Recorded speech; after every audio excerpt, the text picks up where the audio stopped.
In the last class, we have started with the module 4 and embedded system design concepts. We have studied the first point, characteristics of embedded systems.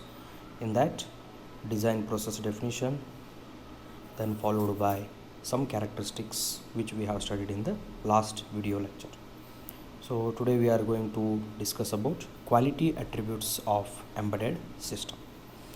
So the quality attributes of embedded system means the factors which decides the total performance of the system. So that means execution speed, number of instructions per second, that is the execution speed, how safety it is to use, and how much we can dependent on the system. These all factors will be generally treated as quality attributes of embedded system. And these quality attributes broadly divided into two categories. One is operational quality attributes and another one is non-operational quality attributes.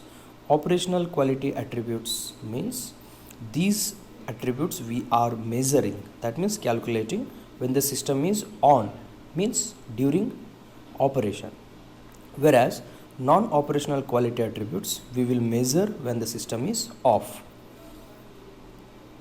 So in the first category, quality attributes under operational group. First one is response. So the definition of response is how much fast the system is and how much fast the system responds to the user activity.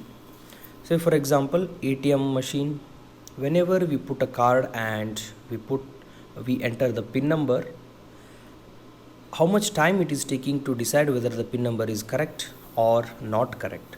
So what is importance of response is, if the machine takes lot of time for deciding and responding for the user for that particular PIN or for any input, user feels delayed or the performance will be very, very less. This measurement or the response time we cannot calculate when the system is off. Hence it is operational quality attributes. So I took a second example, that is defense system. That means whenever we are taking some computers which participates in some countries' defense, whenever a threat occurs to a country security, that the responsible system should give a message on time. If it makes a delay, it is going to affect the country securities. So the second parameter under this operational quality attribute set is throughput. Throughput means how many number of tasks it is executing in standard unit time. So we all know one standard measurement is MIPS, million instructions per second. So let's take example of same ATM machine. So as a user, we will, whenever we put a card and we start our communication with the ATM machine, we feel like we are doing the work or the ATM machine is communicating with user only. But in the background, ATM machine is also parallelly communicating with bank database, so that whether the details entered by the user are correct or not. Hence the ATM machine will be doing lots of works.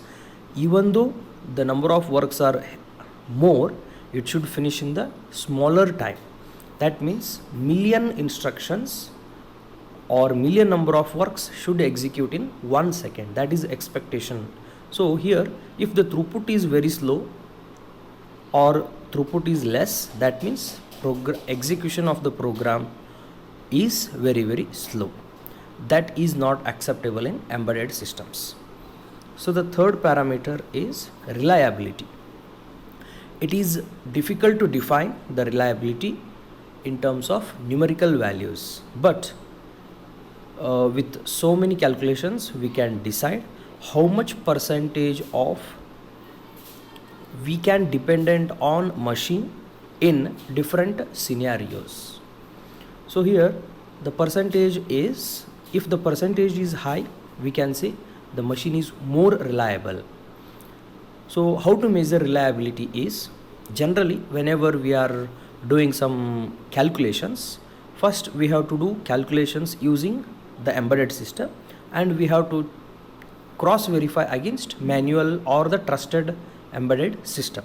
So we have to verify whether the answer given by our proposed embedded system is matching with the calculated one or the reference values.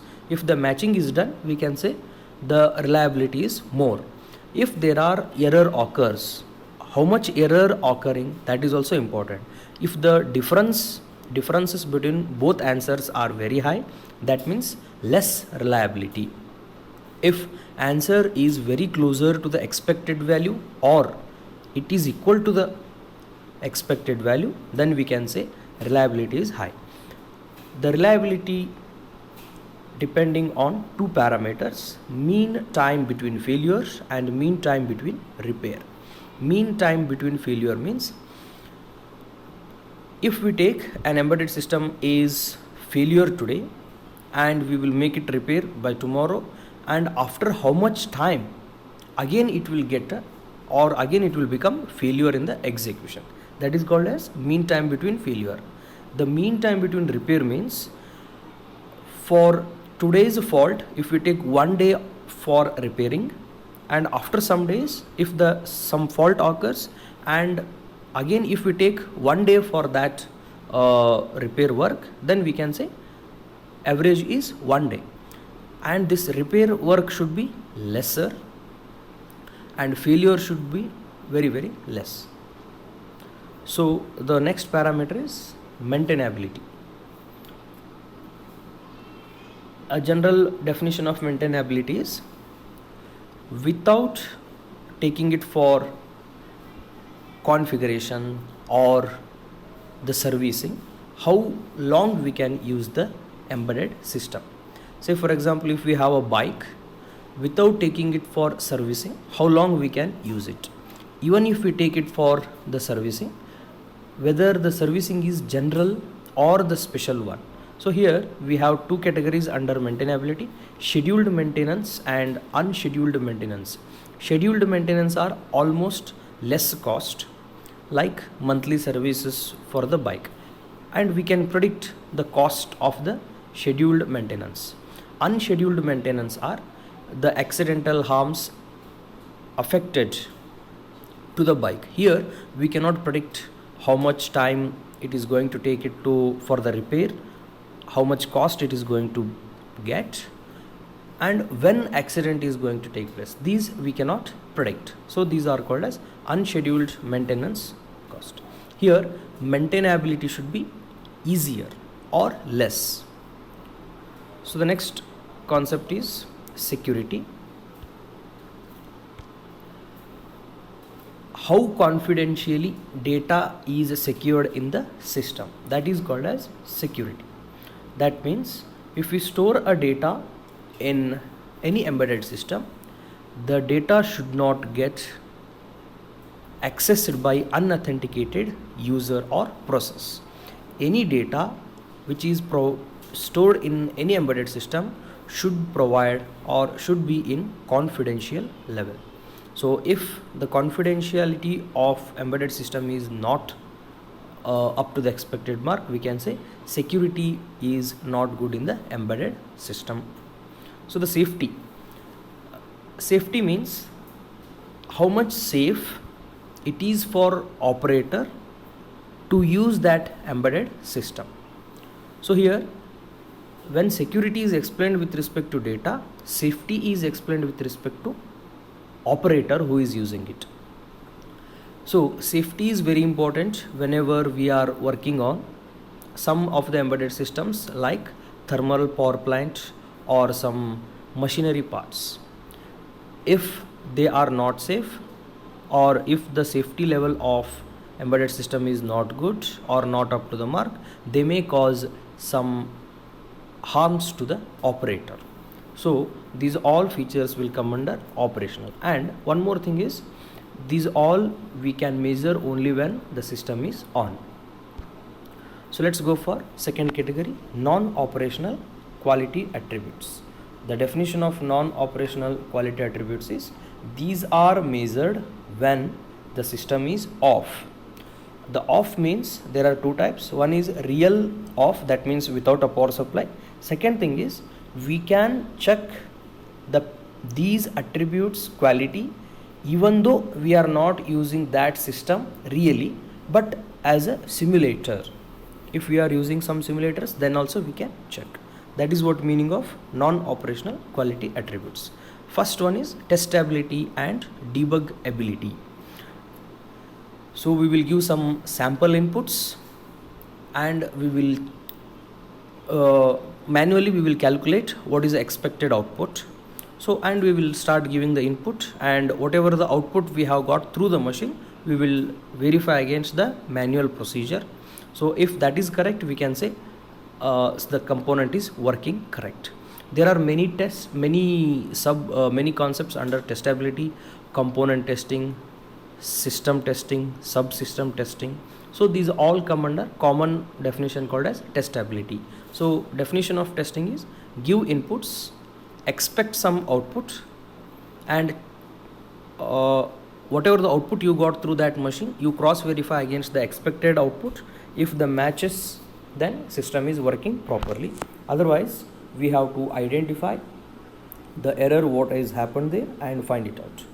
The debug means how much fast we can identify an error in the system and fix the error so that the system comes out from error state faster.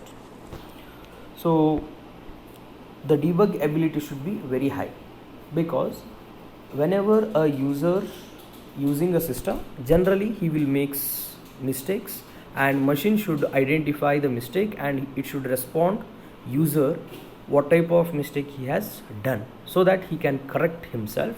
And also there might be some errors in the components levels also. System should make or generate a message to the external world what type of error has taken place. I think we might have seen grub error or OS loading error. These all happens in ROM part, and those will be visible for the user. Whenever such errors are seen by the user will take precautions or the actions required to find or to fix such type of errors. Evolution. So evolution means how many extra features we can add for the existing version of the embedded system and launch into the next version. So we can take mobile as an example. So old mobile with the facilities of call, message, and black and white screen and key buttons. Now they have got evolved to touch screen and color screen, multimedia support. And now if we take particularly the camera of a mobile system, old days there was small configuration camera installed or inbuilt in the mobile system. Nowadays they are enhanced or evolved to artificial intelligence, high resolution. So many facilities or so many features are incorporated. So camera has supported the concept of evolution. So the evolution, as the system gets or supports for evolution, user gets high configured system in that embedded system. So the portability. So how easily we can shift or we can carry embedded system from one place to another place. So if we take again the example of mobile, we can carry it in very simple manner, just like keeping in our pocket. We can move from one place to another place. So embedded system should be very, very portable. So the next non-operational quality attribute is time to develop that embedded system and launch in the market. Once we finish all designing phase, how much time we will take it for development so that we can sell that product in the market. If the design is very complex, of course development will take a lot of time. That affects delay in the taking the product into the market. Hence design should be accurate, and it should be very friendly for the phase of development. One more disadvantage of making complex design is if you make very delayed, if we select a design which makes development very delayed, the idea what we wanted to develop and launch into the market, it may be developed by some other company and they are going to get benefit in the market. So that should not happen. So the one more thing is cost. It is a very sensitive factor. So that means we cannot give more cost for embedded system. So it should be in a competitive way or the healthy way. So looking into the competitive products in the market, we should give the values of the embedded system.